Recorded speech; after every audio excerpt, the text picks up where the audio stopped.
Welcome to the next IB Physics lesson. Today we will talk about the wave behavior and we will focus mainly on the reflection and refraction phenomena. Our lesson is divided into two parts. In the first part I offer you a short explanation of the wave behavior, while the second part will be an experiment. In this experiment we will observe reflection and refraction. Using this observation, you can experimentally determine the refractive index. Waves are one of the most popular phenomena in the universe. For example, we can observe waves on the surface of water or sound waves, which are examples of the mechanical waves. These waves can be formed only in elastic media. And we can also observe electromagnetic waves, for example, a visible light, which may be transmitted also in complete vacuum. Regardless the nature of the waves, they always represent common set of properties and common behavior. There are two phenomena which are representative for the wave behavior, the reflection and refraction. Let us imagine that we are standing in the center of the big empty room. We know that sound can be transmitted in air. So we also should be aware about that the sound can be transmitted as well in rigid bodies like our bones or like concrete construction of the building. Now let us imagine that we say something loudly in this empty room. After a while you will hear the sound which you produced, which will be reflected from the wall. This is called an acoustic echo. We can observe the same phenomena when the light is incident on the flat surface of water. Also we can see the reflection of the light. Now let us think. What is common in these two examples? We have to realize that the speed of the wave depends on the elastic properties and density of the medium where it is propagated. So always when the wave is incident on the barrier between two objects of different mechanical properties, part of the wave will be reflected and part of the wave will go into the second region, and this wave we will call refracted wave.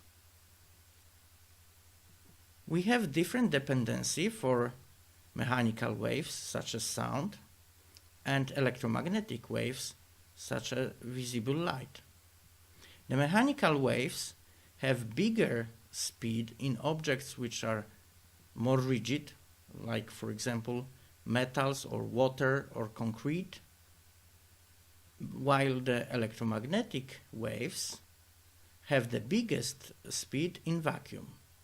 In all other materials, the speed of light and all other electromagnetic waves is lower.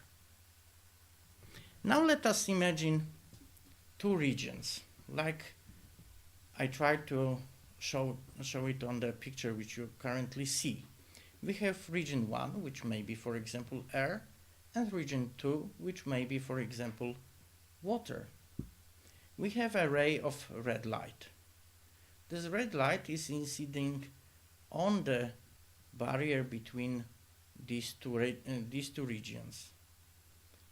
As I said before, part of this wave will be reflected.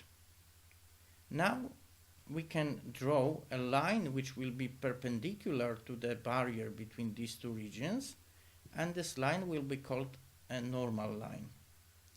Now we can observe that incident ray and normal line formed one angle, and the normal line and reflected ray formed another angle. These angles will be called alpha and alpha prime. And for the reflection, for all waves, we observe that alpha is equal alpha prime, and the incident, reflected, and the normal line are lying in the same plane. Now we should also realize that part of the wave will go into the second region. This part of the wave we will call a refracted wave or refracted ray. This ray forms angle beta between the ray and the normal line. Now let us think, what is the dependency between angles alpha and beta? Well, this dependency is well known as a Snell's law, and this law says that sine alpha divided by sine beta is equal to the ratio between the speed of wave in the region 1 and speed of the wave in the region 2. This ratio is also well known as a refractive index of the region 2. Well, now having this basic knowledge about the reflection and refraction of the wave, for example of the light, we can start our experiment. If somebody asks us to do the experiment where we can determine the refractive index of the material, let us think what we should have in order to perform such an experiment. When we focus on the picture for the reflected and refracted ray, we should have the possibility to measure the angle of inciding light and angle of the refracted light. We also obviously need a source of the light. And this light should be formed in the well-focused narrow beam of the light. Such a source may be, for example, a laser. Then we need two regions. Well, the easiest region which we can have is obviously air. Then we need a second region which will have different properties from air, and this may be, for example, a piece of glass or a piece of some transparent plastics. Then we have to be able to measure angles. In order to do that, we may use a protractor which will show 360 degrees. So, for example, the protractor which is put on the circle. We may use as well the half circle of the material which we will examine, and we can arrange the settings in such a way that the center of this half of the circle will be lying just inside the circle of the protractor. Now look, if the light is incident from the curved side of this plastic or of this second region, it is incident along the radius of this object. It means that the angle of incidence on this barrier is equal 0. It means that there is no reflection and no refraction at this part.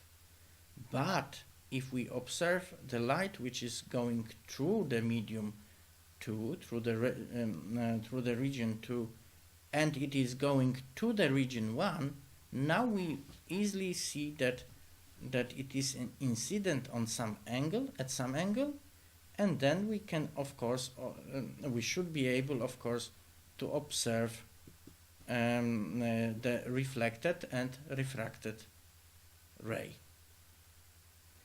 So we have to be aware about the uncertainties of the tools which we are using, and having this knowledge and having this idea of how to perform the experiment, we can move to the dark room.